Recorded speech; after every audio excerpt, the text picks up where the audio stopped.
Collector के हत्यारे आनंद मोहन अब लड़ेंगे लोकसभा का चुनाव। 2024 के लोकसभा चुनाव में इस सीट से आजमा सकते हैं किस्मत। बिहार में आनंद की राजनीति में राजपूत फैक्टर से मुसलमान को फायदा या नुकसान। लोकसभा चुनाव में बाहुबली आनंद मोहन महागठबंधन की जीत को बनाएंगे आसान।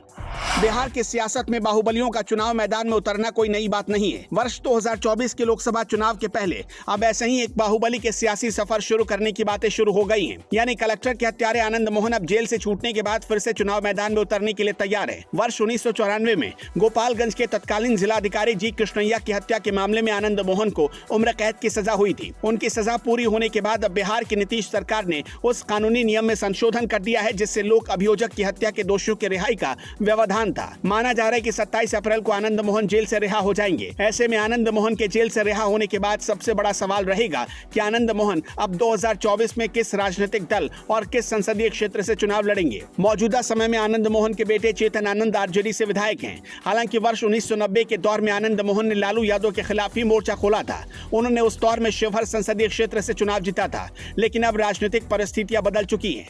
कल के सियासी प्रतिद्वंदी लालू और आनंद मोहन अब बदल चुके हैं। अब आनंद मोहन के बेटे ही आरजेडी के एमएलए हैं। सूत्रों की माने तो लालू यादव की पार्टी आरजेडी ने आनंद मोहन को अपने साथ आने का ऑफर दिया है। चूंकि चेतन भी आरजेडी में है, ऐसे में आनंद मोहन अब आरजेडी से ही अपनी सियासी पारी की शुरुआत कर सकते हैं। हालांकि कहा यहां तक जा रहा है कि बिहार के मुख्यमंत्री नीतीश कुमार के पुराने साथी माने जाने वाले आनंद मोहन जेडीयू में भी आ सकते हैं। अगर आरजेडी की ओर से उन्हें मनचाही सीट नहीं मिलती तो वो जेडीयू का रुख कर सकते हैं। जेडीयू को अपनी पार्टी में किसी ऐसे राजपूत चेहरे की भी जरूरत है जो इस समाज में लोकप्रिय हो। ऐसे में जेडीयू भी आनंद मोहन को अपने पाले में लेकर राजपूत समाज पर डोरे डालने की तैयारी में। आनंद मोहन ने शिवहर संसदीय क्षेत्र से चुनाव जीता था। ऐसे में उनके 2024 में फिर से वहीं से चुनाव लड़ने की संभावना जताई जा रही है। सूत्रों की माने तो आनंद मोहन को सहरसा के इलाके से भी चुनाव मैदान में उतारा जा सकता है। सहरसा ही आनंद मोहन का गृह क्षेत्र है। हालांकि जातीय समीकरणों के हिसाब से आनंद मोहन के लिए शाहाबाद के इलाके से भी चुनाव लड़ाने की बात कही जा रही है। अब आनंद मोहन अपने लिए कहां से चुनाव लड़ने का फैसला लेते हैं,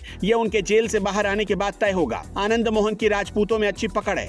आनंद मोहन के रिहाई से महागठबंधन को काफी फायदा होने की संभावना है। आनंद मोहन को एक फायर ब्रांड नेता के रूप में माना जाता है। राजपूत समाज उनकी काफी इज्जत करता है। आनंद मोहन के रिहाई को लेकर काफी आंदोलन हुए। मुख्यमंत्री नीतीश के कार्यक्रमों में उनको रिहा करने की मांग उठती रही। नीतीश कुमार खुद उनके समर्थकों से कहा करते थे कि जल्द खुशखबरी मिलेगी। रिहाई पर अब मुहर भी लग गई। आनंद मोहन 2024 के लोकसभा चुनाव को लेकर जहां जहां बिहार में प्रचार करेंगे, वहां राजपूत समाज महागठबंधन के पक्ष में लामबंद हो सकता है। कोसी क्षेत्र में राजपूत समाज आनंद मोहन के लिए एक तरफा वोट करेगा। बीजेपी खुलकर आनंद मोहन का विरोध इसलिए नहीं कर रही क्योंकि आनंद मोहन की राजपूत समाज में अच्छी पैठ है। बीजेपी विरोध करेगी तो उसे नुकसान हो सकता है। बातचीत में आनंद मोहन ने कहा था कि उनकी फितरत नहीं कि राजपूत की राजनीति करे।